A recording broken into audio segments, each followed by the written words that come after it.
I did have the orgasms. I had fabulous orgasms. And one of my sessions, my goal, I walked in and I was like, today I want to have zero orgasms. Like, I do not want an orgasm. The day before, I had such powerful orgasms that I had a scratchy throat because I was yelling so much during my orgasms. Welcome to Come Talk with Amy, the podcast where sex isn't whispered about, it's talked about out loud. I'm Amy, your host and intimacy coach, here to spark raw, playful, and unfiltered conversations about relationships, desire, and everything in between. No shame, no scripts, just real talk about what really turns us on. Let's dive in. Hi, everyone. Welcome to Come Talk with Amy. Yes. Today we have a quickie, which means AKA just Amy is in the house today with you. And first of all, before we move on to today's topic, I just wanted to say happy 1 year to Come Talk with Amy. Shout out to all of our listeners, everybody at home who has been joining in, whether this is your first episode or you've been with us for all 43. This is number 43. Thank you so much. Or if you found us somewhere in the middle. It has been a year. It's amazing. Most people who start podcasts don't get past 10 episodes. When I say most people, it's like 90% don't get past 10 episodes. So I'm glad that I got to episode 10 and was able to go all year long. And shout out to my team, Tish, who's my podcast manager. Also, shout out to Luke Folger, who has created the soundtrack for Come Talk with Amy. Grateful, could not have done it without them. Yeah, so thank you for Tish Garcia, my podcast manager, and for Luke for bringing us some good tunes. Also, before I move on, just a shout out. If you're hearing this, a huge thing to help us continue on is giving us a follow, giving us a star rating, slide into our comment section. Those things help with visibility and getting these conversations into more ears and more homes. And that's really the idea of Come Talk with Amy, is bringing sex out of the shadows and into more daily combos. More people get to be having these conversations at brunch and their Uber rides. Shout out to all of my Uber drivers who are now following me here. Anyway, so thank you guys so much for being with us and continuing. We have some very exciting things coming for year 2 of Come Talk with Amy. Okay, so now let us dive into today's topic for the quickie. Loves. 2 weeks ago, my guest was Pamela Madsen. She is the CEO and founder of the Back to the Body retreats. And 10 days after filming that episode, I found myself in Italy at one of the Back to Body retreats. Power of Pamela Madsen, I tell you. In less than a week, I got a ticket, got my ass to Italy. Amazing. And so today I thought, you had the episode with Pamela Madsen. If you haven't listened to that, go and listen to it. We talk about self-identity, self-discovery, and, her journey, as well as what she brings to Back to the Body. And I thought, since I just went on the retreat, it's still just fresh. I literally came back 2 weeks ago from the day that I'm taping this. And so I'm still in the good yumminess of the retreat and still processing, to be honest. And I thought, what a great opportunity to bring to you as a participant of Back to the Body now, what that experience was like for me. And so just a quick run of what Back to the Body is. Pamela Madsen started this after her journey of wanting to dive into erotic touch beyond just her partner. And so she went on to become a sexological body worker and a sex educator, and then founded Back to the Body, which are retreats for people who identify as women and female. And during the retreat, some of her events are 3 days up until 7 days. So I went to a 7-day retreat. I think she also has ones that are 5. And at these retreats, at least the 5 and 7 day ones, there is one direction erotic touch that the women have a dedicated facilitator or practitioner that they work with the whole time, and then they get body sessions. One way erotic touch. So, yeah, and then there's workshops on eroticism, on sexuality, empowerment, and then it is bringing women together, and so you have kind of that sisterhood as well, and a lot of people in my group, it was like half of the people had maybe even more than half had already been to one retreat before, and half of us, or less than half of us, it was our first retreat. And so you have all these yummy elements. And then, so my retreat was in Sicily. I mean, first of all, like amazing, amazing location. Shout out to Casa de Mello in Syracuse, where the retreat was held. Stunning, stunning location. This farm, there were orange groves, lemon groves, like all of the yummy goodness. And then we were eating, the food that we were eating was like the organic food from their farm. It was just fabulous. And so highly recommend. I feel like I will be going back there just for a vacation, whether it's with a loved one or just even by myself. So shout out to them. Like definitely check them out. And this was my first time in Italy. I have lived in a lot of countries. I've traveled to a lot of countries. I've worked in other countries, but I had never been to Italy. So amazing. So the location itself was a breath of fresh air, already melting away stress. So, like I said, my retreat was a 7-day retreat. And during that 7 days, I had 5 different body sessions with my dedicated practitioner. And so I think in total, the number of hours that I had of body work with just that practitioner was 9 hours. And then they also had somebody who was an add on, they call, that is not one of the dedicated practitioners, but they're another practitioner and they have bring their own skill set. And then you can add that on to that experience if you want. And so I had a 2-hour session with that practitioner. Our session was based off of de-armoring. So I had 11 total hours of body work in 7 days. And there was one day where we had no body work and we had an excursion day. So we got to go out and see the sights in Sicily, which was really exciting. We had food by the sea, like fabulous, fabulous. And it was also like so well designed to have it in the middle because sexological body work is a lot. Like it is somatic work can be a lot. And so it was nice to have kind of a rest day, if you will, even though we were out and about, but getting, our bodies some rest from doing the work. And the first day was we did more workshops, introductions. There was a nice, beautiful introductory session where there was, clothes touch and just more like ceremonial, I guess, in a group setting. And then we have some demos where Pamela Madsen herself demos with a practitioner one-way touch. So that is really powerful as well. And I want to start this conversation before I delve into like what that experience was like, what my takeaways are. I want to caveat with a few things. So one, I went into this experience having already had experience in erotic touch, one-way erotic touch. So I kind of knew what I was entering into when it came to the physical body work, which I found helpful, right? Having that said, absolutely you can go having not had that experience before, but I just want to be transparent that I have worked with one-way erotic touch practitioners before. And then another thing I wanted to just emphasize, underline, highlight, circle is that when you are going into spaces where there is erotic touch, it's so, so important that you have your own understanding and guide of what consent looks like for you. I'm huge into consent. I think it's so, so important. A great resource is Betty Martin's Will of Consent, which was grown out of her own experience of being an erotic body worker. And it's really kind of the gold standard in our, field of work. And so definitely I would say check out her work. If you're like, what is Amy talking about in consent? It's more than just yes, no, right?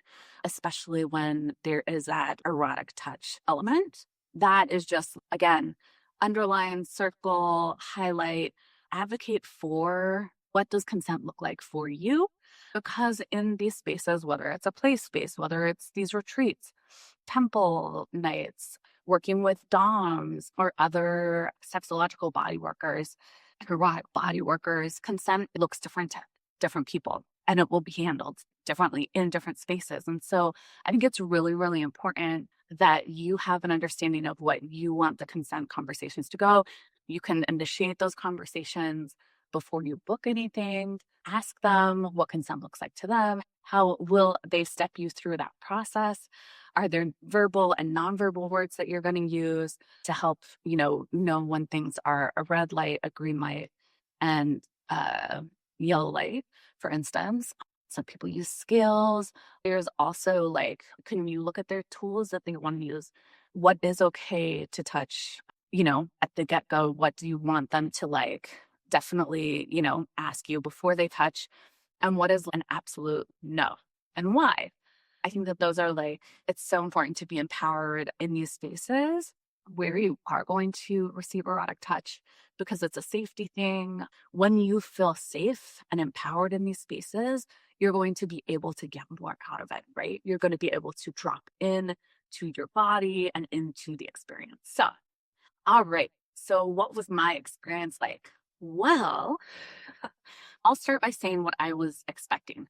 So I was expecting to just be very anthropologic with it, right? I love being anthropologic, coming in as a sex educator myself, as someone who has experienced erotic touch. I know that I like it.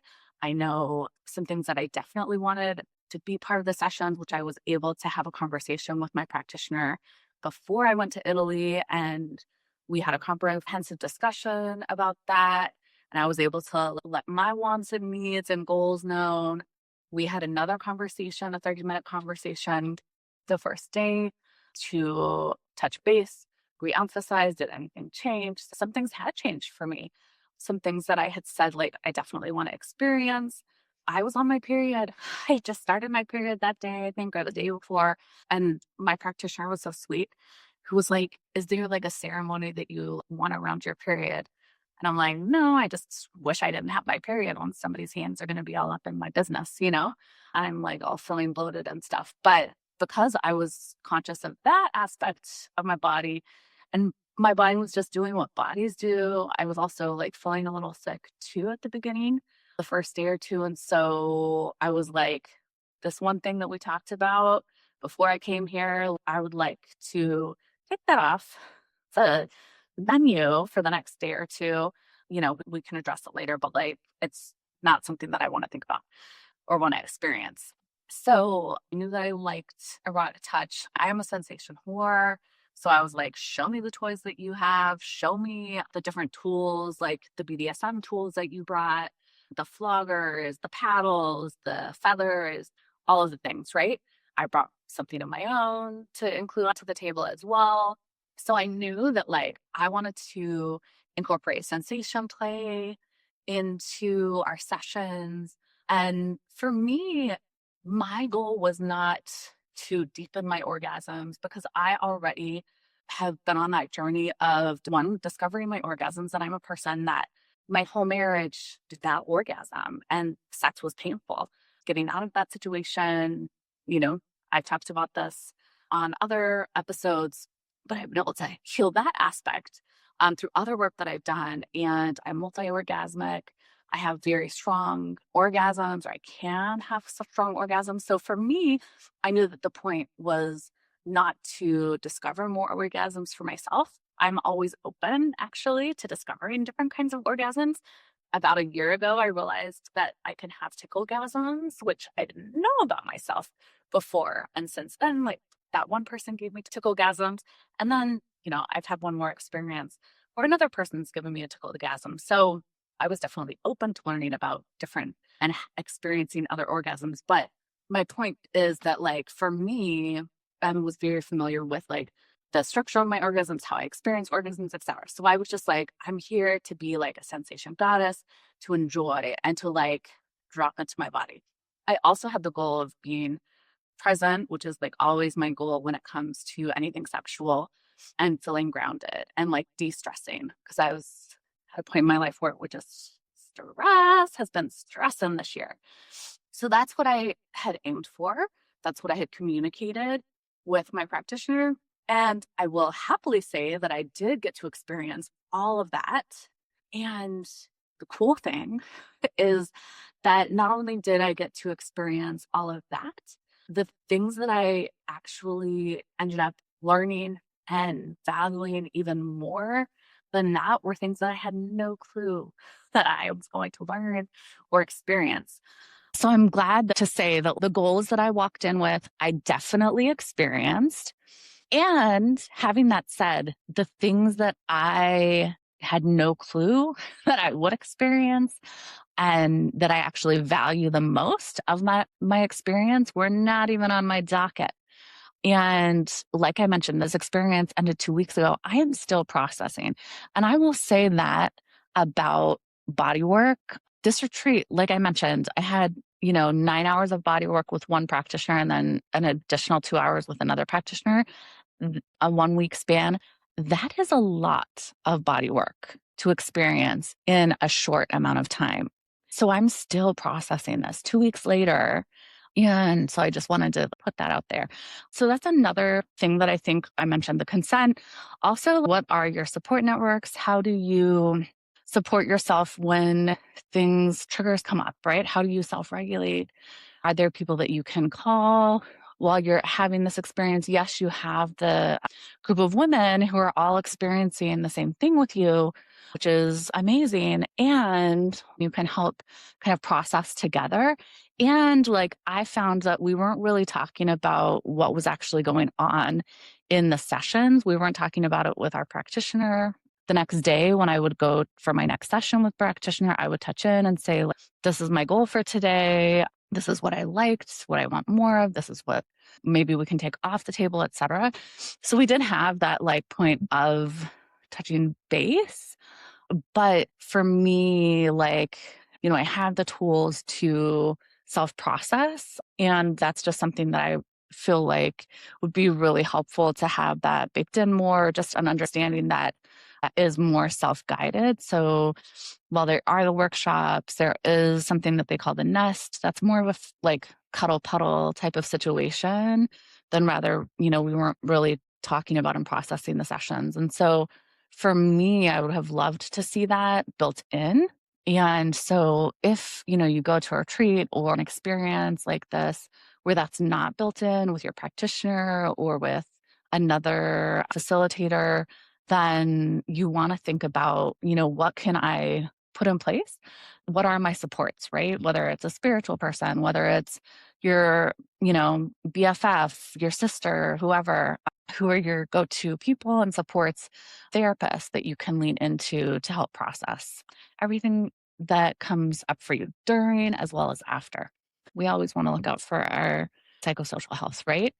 So, what did I take away that was so fucking fabulous and incredible that I did not realize I would?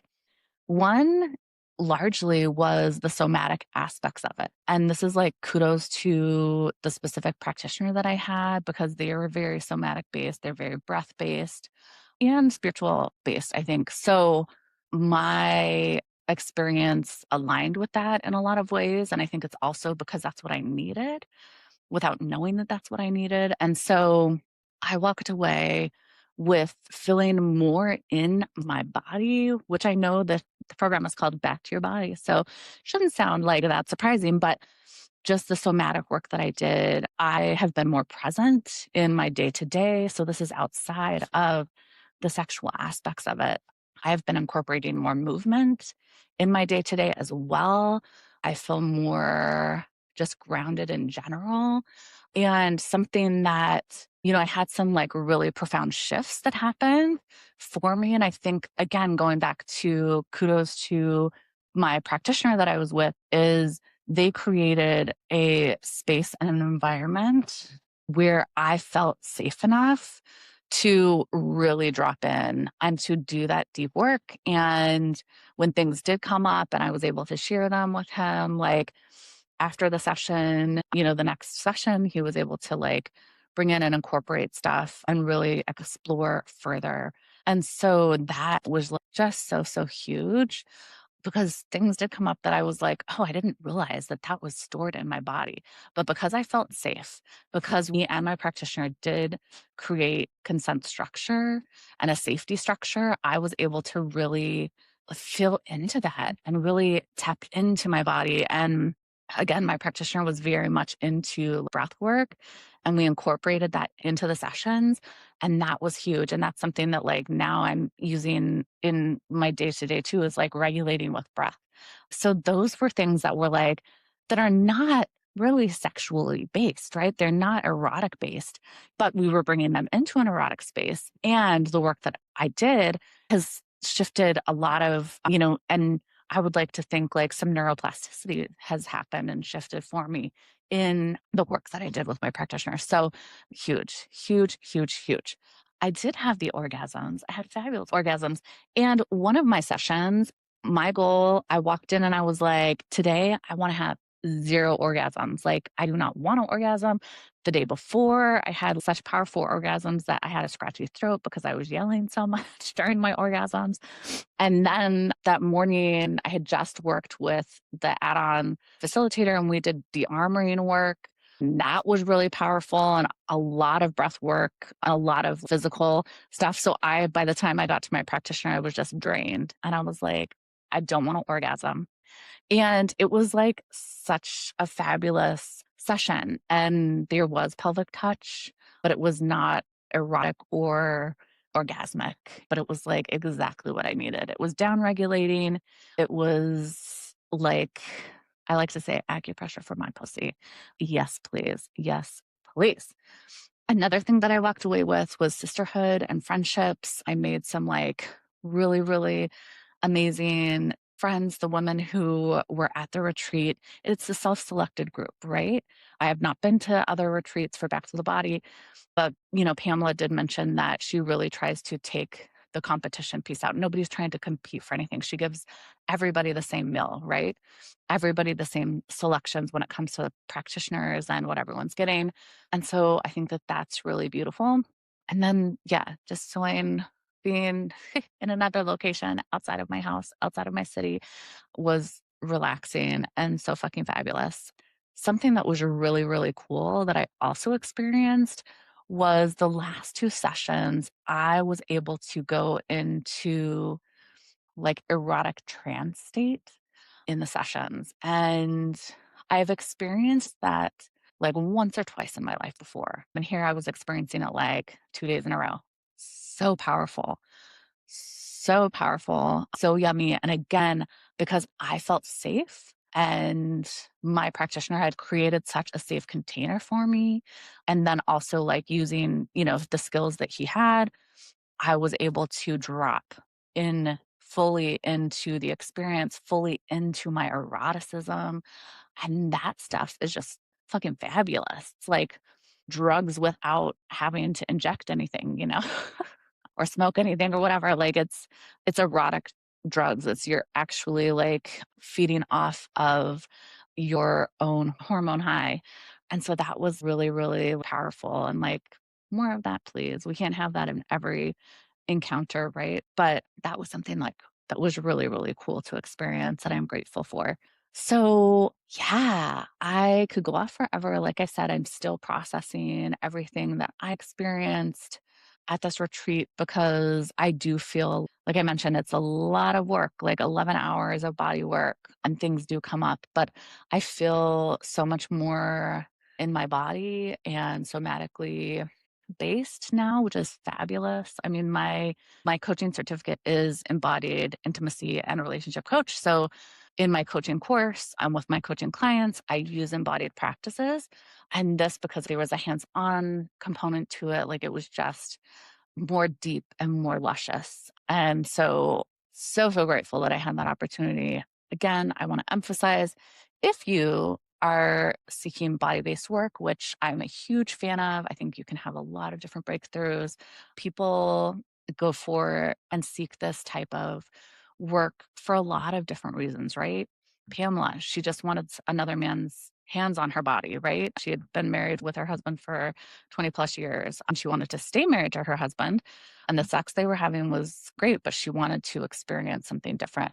So people come for that. People come for things like vaginismus. People come for life transition changes, etc. So everybody has their own different reasons, right? So I think understanding what your reason is, being able to communicate that to your practitioner, and consent, consent, consent, because anytime there is erotic touch, whether that's one way or two way, and like a play party situation, right? There's an element of power exchange in a way, right? And you want to feel safe and feel seen and feel heard. And those conversations need to happen outside of the bedroom, outside of the practitioner table, right? So know what consent looks like for you and advocate for that when you're signing up for the event. Ask people who you're going to be working with at the event and advocate for yourself so that you can advocate for your pleasure and really drop in. So, all in all, I am so glad that I took the leap in 6 days and went to Italy. I mean, I love it. I love it. I used to move countries in a week. So this is not new behavior, but it's an old Amy, right? Like that was my life before a child, before marriage. So it was kind of nice to experience that part of my personality again. But yeah, obviously, if you have any questions for me, drop them. Back to the body is one type of experience where you can seek erotic one way touch, but they're practitioners depending on your location, your country, your state. I'm happy to kind of guide you towards some resources for that if you're interested. But again, consent and who are your networks that you can then process this with? Who are your safe people? All right.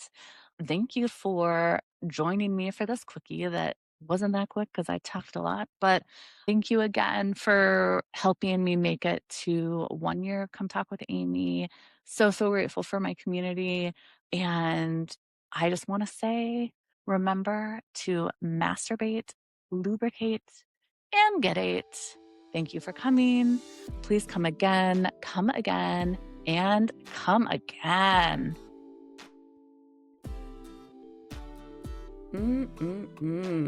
That's all for today, lover. Remember to masturbate, lubricate, and get it. If you liked this episode, share with a friend, like, subscribe, and as always, thank you for coming. Please come again, and come again.